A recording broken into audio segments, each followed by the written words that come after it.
तो चलिए दोस्तों स्टार्ट करते हैं मूल विधि का अगला चैप्टर का नाम है मानव अधिकार संरक्षण अधिनियम 1993 यानी कि protection of human rights act 1993।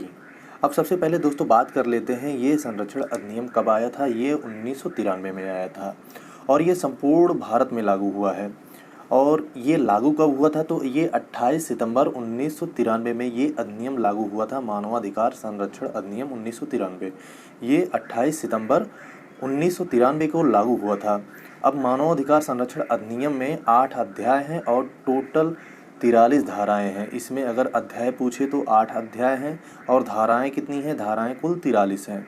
तो चलिए दोस्तों पहले क्वेश्चन से स्टार्ट करते हैं। पहला क्वेश्चन है, उच्च न्यायालय का आसीन मुख्य न्यायाधीश राष्ट्रीय मानवाधिकार आयोग का सदस्य तभी नियुक्त किया जाएगा जब राष्ट्रपति ने उच्चतम न्यायालय के मुख्य न्यायमूर्ति से परामर्श लिया हो। तो कहने का मतलब ये है, राष्ट्रपति जब परामर्श लिया हो किसी मुख्य न्यायमूर्ति से, जब परामर्श लिया हो तब उच्च न्यायालय का आसीन मुख्य न्यायाधीश राष्ट्रीय मानवाधिकार आयोग का सदस्य होगा, अदरवाइज वो उसका सदस्य नहीं होगा। इसमें आपका आंसर नंबर ए सही हो जाएगा।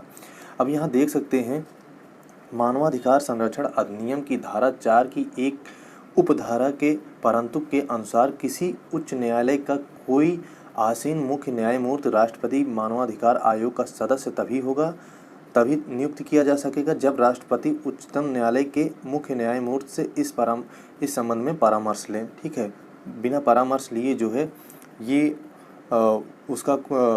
बिना इसमें यही बताया गया है दोस्तों, राष्ट्रपति मुख्य न्यायमूर्ति से परामर्श लेने के बाद ही किसी उच्च न्यायालय का कोई आसीन मुख्य न्यायमूर्ति राष्ट्रीय मानवाधिकार आयोग का सदस्य होगा। बिना परामर्श लिए वो सदस्य नहीं होगा। तो अगला क्वेश्चन है, निम्न में से कौन सा संगठन इस नीति वचन में विश्वास करता है कि अंधेरे को कोसने की बजाय एक मोमबत्ती जला देना बेहतर है। अंधेरे को कोसने की बजाय एक मोमबत्ती को जला देना बेहतर है। ये एमनेस्टी इंटरनेशनल संगठन का जो है वचन था, इन्होंने कहा था। तो एमनेस्टी इंटरनेशनल का ये तथ्य है।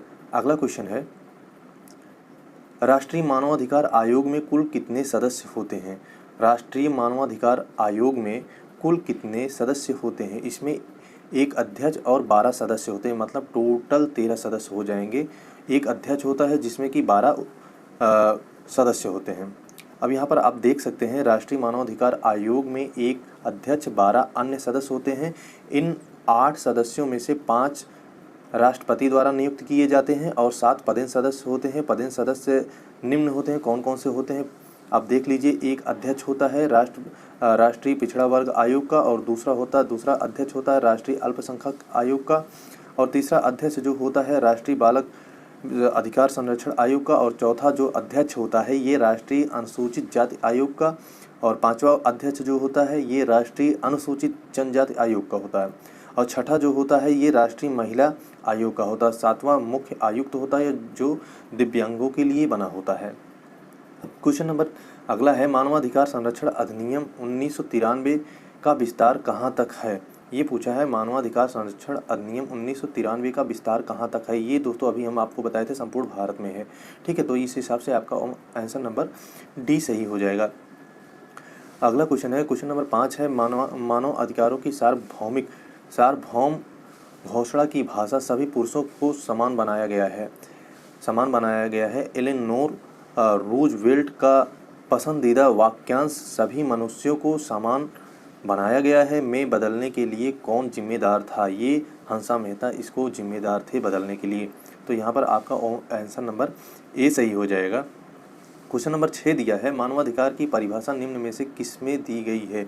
मानवाधिकार की परिभाषा निम्न में से किसमें दी गई है। धारा 2 का घ में दिया गया है। ये आपका आंसर नंबर डी सही हो जाएगा। यहाँ आप देख सकते हैं मानवाधिकार संरक्षण अधिनियम, यहाँ आप देख सकते हैं मानवाधिकार संरक्षण अधिनियम की धारा 2 घ में मानव अधिकार की परिभाषा दी गई है। इसके अनुसार मानव अधिकार से प्राण स्वतंत्रता, समानता और व्यक्ति की गरिमा से संबंधित ऐसे अधिकार अभिप्रेत हैं जो संविधान द्वारा प्रत्ययभूत किए गए हैं या अंतर्राष्ट्रीय प्रसंविधाओं में सन्निविष्ट और भारत में न्यायालयों द्वारा परिवर्तनीय है। ठीक है, तो इसका आंसर का ये डिटेल है। अगला क्वेश्चन है, क्वेश्चन नंबर 7 है, मानवाधिकार आयोग के अध्यक्ष या सदस्यों को कौन हटा सकता है? ये राष्ट्रपति हटा सकता है। मानवाधिकार आयोग के अध्यक्ष या उनके सदस्यों को जो है राष्ट्रपति द्वारा हटाया जाता है। यहाँ पर आपका आंसर नंबर बी सही हो जाएगा। अगला क्वेश्चन है, मानव अधिकार आयोग के सदस्यों को उनके पद से हटाने के लिए उच्चतम न्यायालय द्वारा विहित प्रक्रिया का अनुपालन आवश्यक है जब वह सिद्ध कदाचार या असमर्थता के आधार पर हटाया जाता है। यानी कि वो प्रक्रिया अनुपालन आवश्यक तब होता है जब वह सिद्ध कदाचार या असमर्थता के आधार पर हटाया जाता है। तो यहाँ पर आपका आंसर नंबर डी सही हो जाएगा, ऑप्शन नंबर डी सही हो जाएगा। यहाँ पर आप देख सकते हैं, मानव अधिकार संरक्षण अधिनियम की धारा 5 के तहत आयोग अध्यक्ष या सदस्यों को उनके पद से हटाने के लिए न्यायालय द्वारा विहित प्रक्रिया का अनुपालन आवश्यक है जब वह सिद्ध कदाचार या असमर्थता के आधार पर हटाया जाता है। तो इसका ये दोस्तों डिटेल है। ठीक है, ये धारा 5 के तहत ये आयोग अध्यक्ष या सदस्यों को उनके पद से हटाने के लिए बात बताई गई है। तो चलिए क्वेश्चन नंबर अगला है, क्वेश्चन नंबर 9 है, मानवाधिकार के अध्यक्ष और सदस्यों को हटाने का आधार क्या है? यहाँ पर पूछा है, मानवाधिकार के अध्यक्ष और सदस्यों को हटाने का आधार क्या है? तो यहाँ पर आपका जो आंसर हो जाएगा, ये पहला हो जाएगा दिवालिया होना, एक ये हो जाएगा, और दूसरा हो जाएगा अपनी पदावधि में अपने पद के कर्तव्यों से बाहर किसी लाभ के पद पर रहना, तभी ये हटाया जा सकता है। और तीसरा मानसिक या शारीरिक शैथिल्य के कारण अयोग्य होना, इसके भी हिसाब से हटाया जाएगा। और चौथा है विकृत चित्तता या सिद्ध दोष ठहराया गया हो जिसमें राष्ट्रपति की राय में नैतिक अधमता की अंतर्वलित है, यहाँ पर इस कारण से भी उसको हटाया जा सकता है। तो यहाँ पर आपका आंसर सारे हो जाएंगे, ऑप्शन नंबर ई सही हो जाएगा, उपर्युक्त सभी। ठीक है, इस क्वेश्चन का आंसर नंबर ई सही हो जाएगा। अगला क्वेश्चन है, राष्ट्रीय मानवाधिकार आयोग का गठन निम्न में से किन सदस्यों से मिलकर बनेगा? यहाँ पर पूछा है, राष्ट्रीय मानवाधिकार आयोग का गठन निम्नलिखित में से किन सदस्यों से मिलकर बनेगा? तो यहाँ पर किन सदस्यों से मिलकर बनेगा ये भी आप देख लीजिए। ये पहला हो जाएगा, यहाँ पर हो जाएगा एक अध्यक्ष जो उच्चतम न्यायालय का मुख्य न्यायमूर्ति या कोई न्यायाधीश रहा है, और दूसरा है एक सदस्य जो उच्चतम न्यायालय का न्यायाधीश है या रहा है, तथा एक सदस्य जो किसी उच्च न्यायालय का मुख्य न्यायमूर्ति है या रहा है। और सी है तीन ऐसे सदस्य जिनमें से कम एक सदस्य महिला हो और जिन्हें अधिकारों से संबंधित विषयों का ज्ञान व अनुभव हो। यानी कि ये सारे के सारे आंसर आपके सही हो जाएंगे, जितने भी ऑप्शन दिए हैं सारे के सारे ऑप्शन आपके सही हो जाएंगे। इस हिसाब से आपका ऑप्शन नंबर डी सही हो जाएगा। ठीक है, अगला क्वेश्चन है, क्वेश्चन नंबर 11 है, राष्ट्रीय मानवाधिकार आयोग या राज्य मानवाधिकार आयोग के सदस्यों को उनके पद से कौन हटा सकता है? अभी हम इसका बात किए थे, तो ये राष्ट्रपति द्वारा ही हटाया जा सकता है। चाहे राष्ट्रीय मानवाधिकार आयोग या राज्य मानवाधिकार आयोग के सदस्य हैं, अगर ये सदस्य हैं तो इनको हटाने का अधिकार सिर्फ और सिर्फ राष्ट्रपति को होता है। ठीक है, ये भी धारा 5 में बताया गया है। और यहाँ पर आप इसका अगर डिटेल देखेंगे, मानवाधिकार संरक्षण अधिनियम की धारा 5 में राष्ट्रीय मानवाधिकार के अध्यक्ष या किसी सदस्य को हटाए जाने तथा धारा 29 में राज्य मानवाधिकार आयोग के अध्यक्ष या किसी सदस्य को हटाए जाने की शक्ति राष्ट्रपति को प्राप्त है। क्वेश्चन नंबर 12 है, 12 में दिया है, राज्य मानवाधिकार आयोग के अध्यक्ष को कौन हटा सकता है? राज्य मानवाधिकार आयोग के अध्यक्ष को कौन हटा सकता है? तो यहाँ पर इसका आंसर नंबर बी सही हो जाएगा, राष्ट्रपति द्वारा हटाया जा सकता है। ठीक है, क्वेश्चन नंबर 13 है, राष्ट्रीय मानवाधिकार आयोग के अध्यक्ष की सदस्यों की नियुक्ति कौन करता है? राष्ट्रीय मानवाधिकार आयोग के अध्यक्ष की सदस्यों की नियुक्ति कौन करता है? तो ये राष्ट्रपति द्वारा किया जाता है, यानी कि राष्ट्रपति करता है। ठीक है, तो यहाँ पर आपका आंसर नंबर ए सही हो जाएगा। यहाँ पर आप देख सकते हैं, मानव अधिकार संरक्षण अधिनियम 1993 की धारा 4 के अनुसार राष्ट्रीय मानवाधिकार आयोग के अध्यक्ष व सदस्यों की नियुक्ति राष्ट्रपति द्वारा अपने हस्ताक्षर और मुद्रा सहित अधिपत्र द्वारा की जाती है। तो यहाँ पर ये इसका डिटेल है। क्वेश्चन नंबर 14 है, राज्य मानवाधिकार आयोग के अध्यक्ष या सदस्यों की नियुक्ति कौन करता है? यहाँ पर ये अच्छा क्वेश्चन है। राज्य मानवाधिकार आयोग के अध्यक्ष या सदस्यों की नियुक्ति कौन करता है? ये राज्यपाल द्वारा किया जाता है। सदस्यों की नियुक्ति इसकी राज्यपाल द्वारा किया जाता है। ये मानवाधिकार संरक्षण अधिनियम की धारा 22 में इसको बताया गया है कि राज्य मानवाधिकार आयोग के अध्यक्ष व सदस्यों की नियुक्ति राज्यपाल अपने हस्ताक्षर और मुद्रा सहित अधिपत्र द्वारा करता है। ठीक है। अगर राष्ट्रीय मानवाधिकार आयोग या राज्य मानवाधिकार आयोग के सदस्यों को हटाने की बात अगर हो रही है तो जो है वो राष्ट्रपति हटा सकता है। और राज्य मानवाधिकार आयोग के अध्यक्ष अगर ये पूछे कि अगर ये आपसे पूछे कि राज्य मानवाधिकार आयोग के अध्यक्ष या सदस्यों की नियुक्ति कौन करता है तो वो राज्यपाल करता है। ये दोनों में अंतर है। क्वेश्चन नंबर 15 है, राज्य मानवाधिकार आयोग का अध्यक्ष होता है जो किसी उच्च न्यायालय या मुख्य न्यायमूर्ति या न्यायाधीश रहा हो। ठीक है, जो किसी उच्च न्यायालय का मुख्य न्यायमूर्ति या न्यायाधीश रहा हो वो राज्य मानवाधिकार आयोग का अध्यक्ष होता है या बनने के लिए वो जो है एलिजिबल होता है। यहाँ पर आप देख सकते हैं मानवाधिकार संरक्षण अधिनियम की धारा 21 में राज्य मानवाधिकार आयोग का गठन के विषय में बताया गया है और इसमें एक अध्यक्ष जो किसी उच्च न्यायालय का मुख्य न्यायमूर्ति रहा हो या न्यायाधीश रहा हो तो जो है वो अध्यक्ष होता है। क्वेश्चन नंबर 16 है, राज्य मानवाधिकार का सदस्य कौन होता है? राज्य मानवाधिकार का सदस्य कौन होता है? इसमें ऑप्शन ए भी सही है, बी भी सही है, सी भी सही है, यानी कि तीन की तीनों सही हैं। पहला ऑप्शन में ए में दिया हुआ है जो किसी उच्च न्यायालय का न्यायाधीश है या रहा है, और बी में दिया है जो किसी जिला न्यायालय का न्यायाधीश रहा है या रहा है, और तीसरा है एक ऐसे व्यक्ति जो मानवाधिकार के मामलों का ज्ञान या व्यावहारिक अनुभव रखता हो। ये तीन की तीनों सही हो जाएंगे। पहला भी सही हो जाएगा, दूसरा भी सही हो जाएगा, तीसरा भी सही हो जाएगा। यहाँ पर आपका ऑप्शन नंबर डी सही हो जाएगा। ठीक है, यहाँ पर आपका ऑप्शन नंबर डी सही हो जाएगा। तो ये भी धारा 21 के अंतर्गत ये भी जो है बताया गया है। ठीक है, तो अगला क्वेश्चन है, क्वेश्चन नंबर 17 है। क्वेश्चन नंबर 17 में ये दिया गया है, राज्य मानवाधिकार आयोग का मुख्य कार्यपालक क्या कहलाता है? यहाँ पर ये अच्छा क्वेश्चन है। राज्य मानवाधिकार आयोग का मुख्य कार्यपालक क्या कहलाता है? ये मुख्य कार्यपालक सचिव कहलाता है। ठीक है, यहाँ पर आप देख सकते हैं सचिव राज्य मानवाधिकार आयोग का मुख्य कार्यपालक कहलाता है और वह राज्य आयोग की ऐसी शक्तियों का प्रयोग और ऐसे कृत्यों का निर्वहन करता है जो राज्य के आयोग उसे प्रत्यायोजित करें। ये भी धारा 21 में बताया गया है। चलिए अगला क्वेश्चन है। अगला क्वेश्चन ये है, राष्ट्रीय मानवाधिकार आयोग का अध्यक्ष अपने पद पर कब तक बना रहता है? ये कब तक बना रहता है? ये 3 वर्ष तक बना रहता है।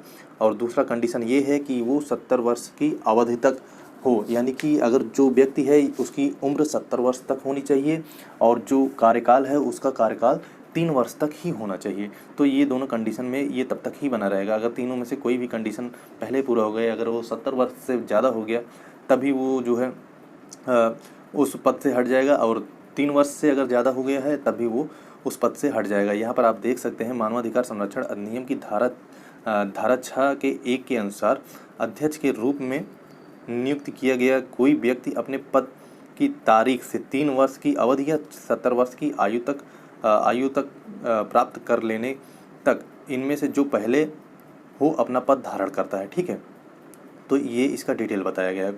क्वेश्चन नंबर 19 है, मानव अधिकार संरक्षण अधिनियम के अधीन नियम बनाने की शक्ति किसे है?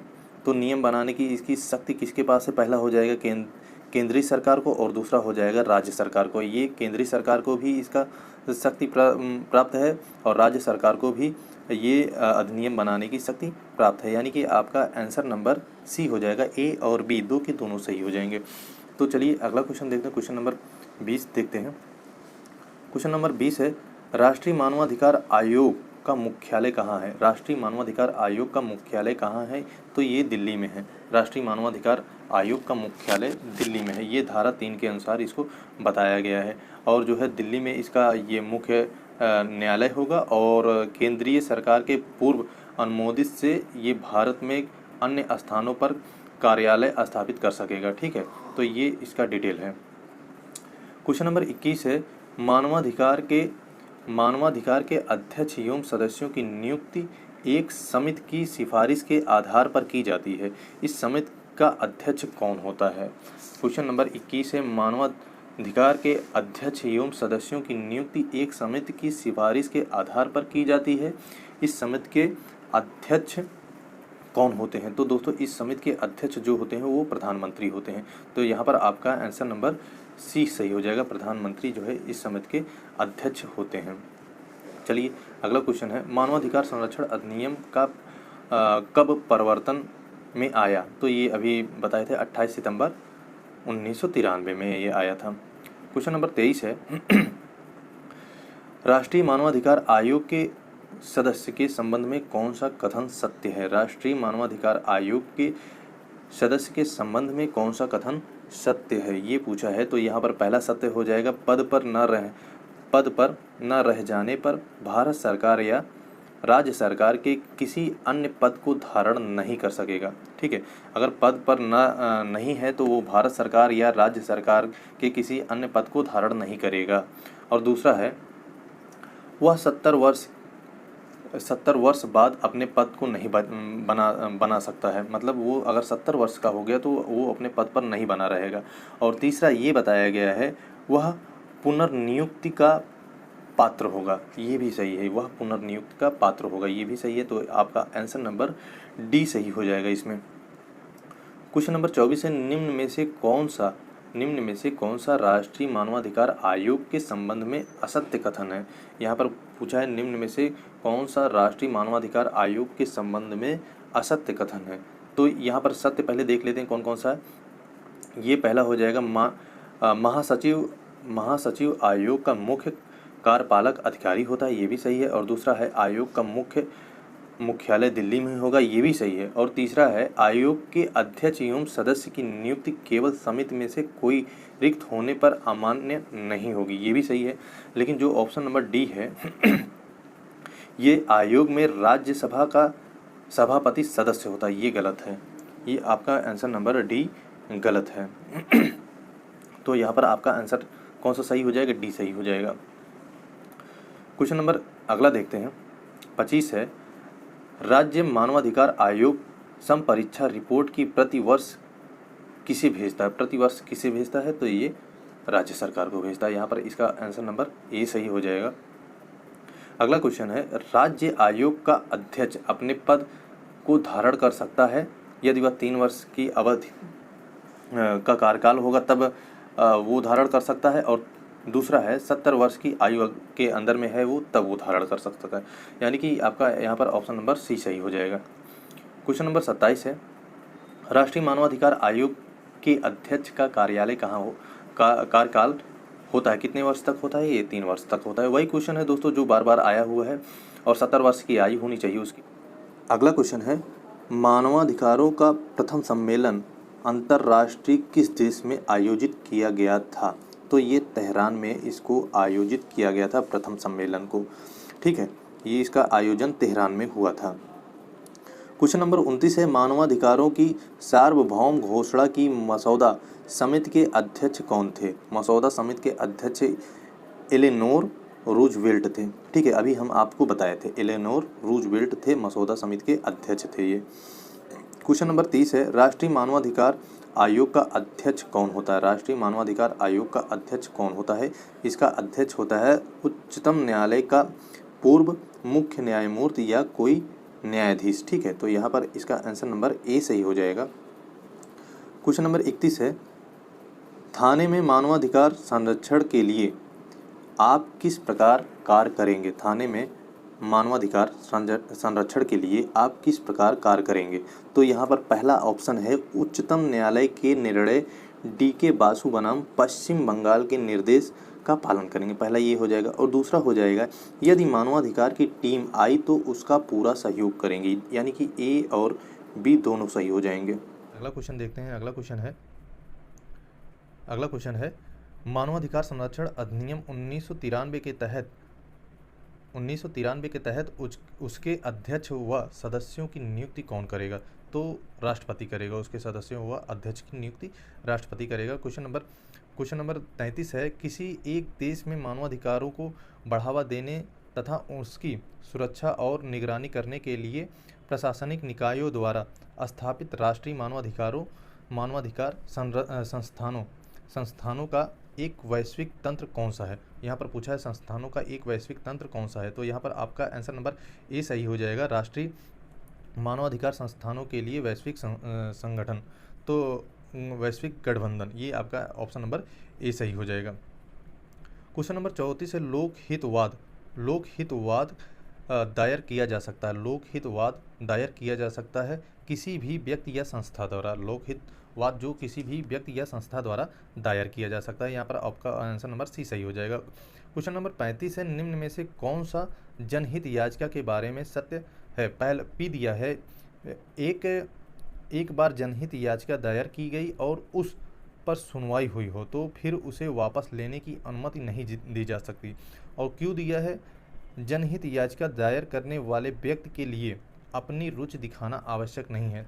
तो यहाँ पर इसमें आपका आंसर नंबर कौन सा सही होगा, तो दोस्तों यहाँ पर आपका आंसर नंबर हो जाएगा, यहाँ पर आपका पी भी सही हो जाएगा और क्यू भी सही हो जाएगा। इस हिसाब से आपका ऑप्शन नंबर ए सही हो जाएगा। यहाँ पर ए ऑप्शन सही हो जाएगा। ठीक है, ऑप्शन नंबर ए सही हो जाएगा।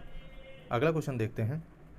क्वेश्चन नंबर 36 है, जनहित याचिका को किस जनहित के संदर्भ में दायर किया जाता है। तो यहाँ पर आपका ऑप्शन नंबर ए सही हो जाएगा। जन कर्तव्यों के उल्लंघन से संबंधित क्षत के में दायर किया जा सकता है। क्वेश्चन नंबर 37 है। क्वेश्चन नंबर 37 है, अगर कोई पत्र याचिका जनहित याचिका के रूप में दायर होती है तो इसके लिए रजिस्ट्रार के द्वारा आदेश पारित होना चाहिए। यहाँ पर आपका ऑप्शन नंबर डी सही हो जाएगा। रजिस्ट्रार के द्वारा आदेश इसका पारित होना चाहिए।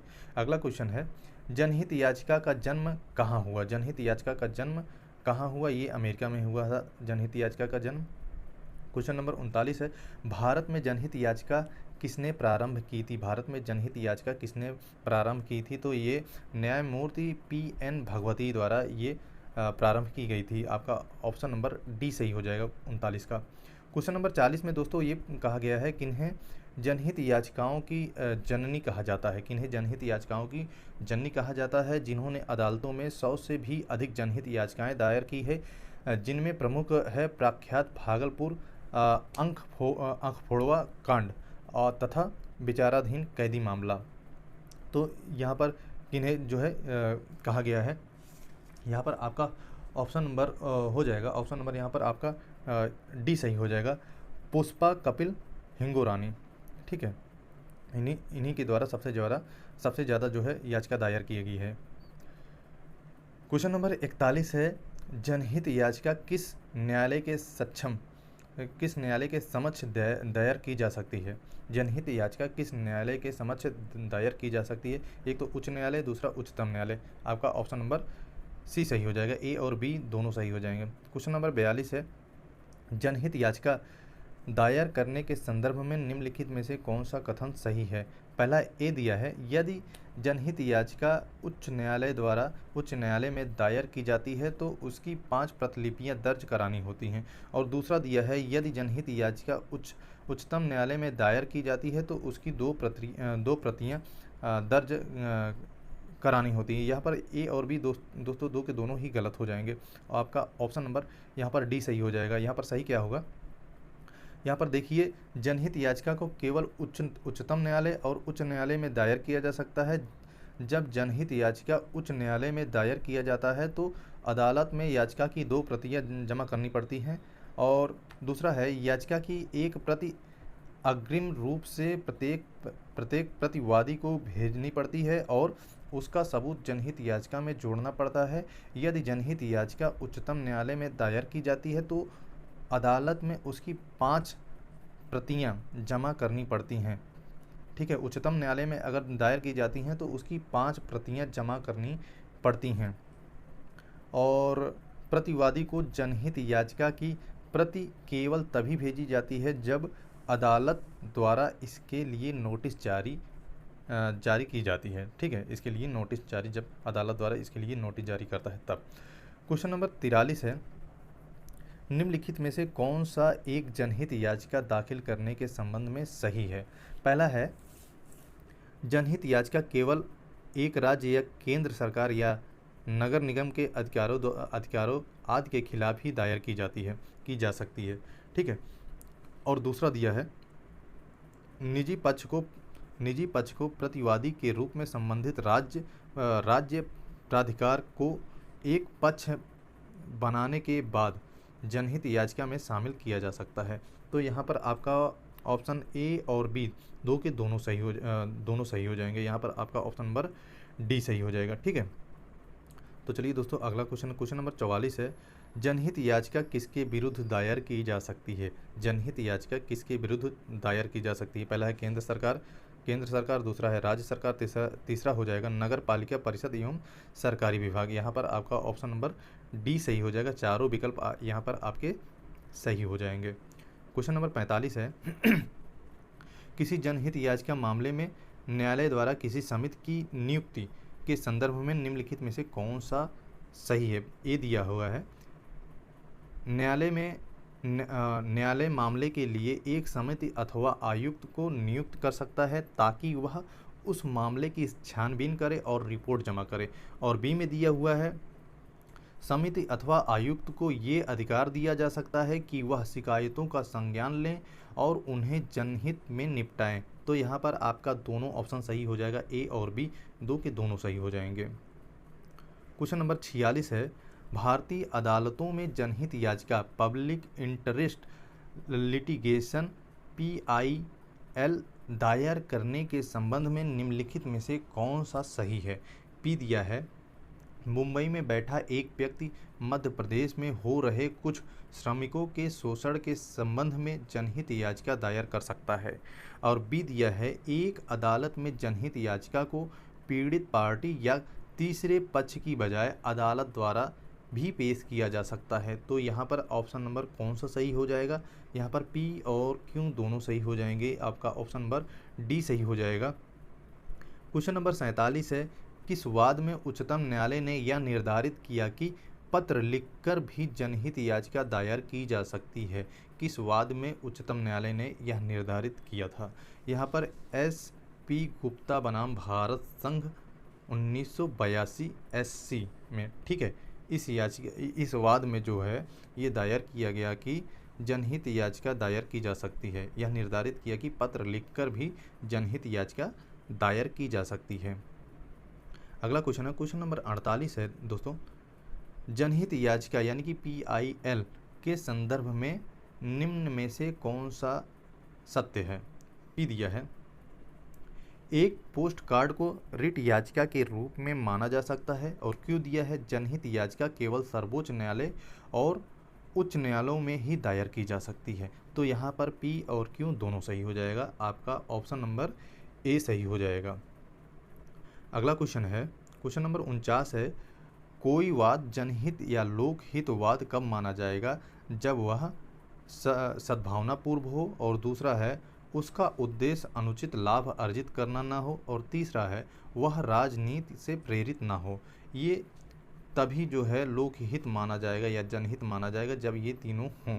तो यहाँ पर आपका ऑप्शन नंबर डी सही हो जाएगा, उपर्युक्त सभी। आज का लास्ट क्वेश्चन है, क्वेश्चन नंबर 50 है, इनमें से कौन से मामले ऐसे हैं जिनमें जनहित याचिका दायर की जा सकती है?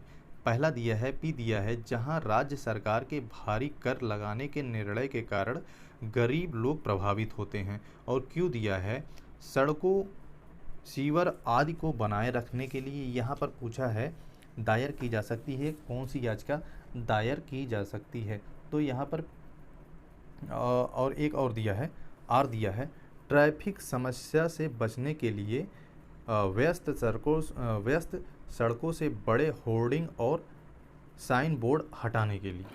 तो दोस्तों यहाँ पर आपका ऑप्शन नंबर ए सही हो जाएगा, पी, क्यू और आर। तो ये दोस्तों आज का लास्ट क्वेश्चन था। तो मिलते हैं दोस्तों अगले वीडियो में। अगर आपको वीडियो पसंद आ रहा है तो दोस्तों वीडियो को लाइक ज़रूर और करना, शेयर भी साथ साथ करना, और अगर आप नए हैं चैनल पे दोस्तों चैनल को सब्सक्राइब जरूर कर देना।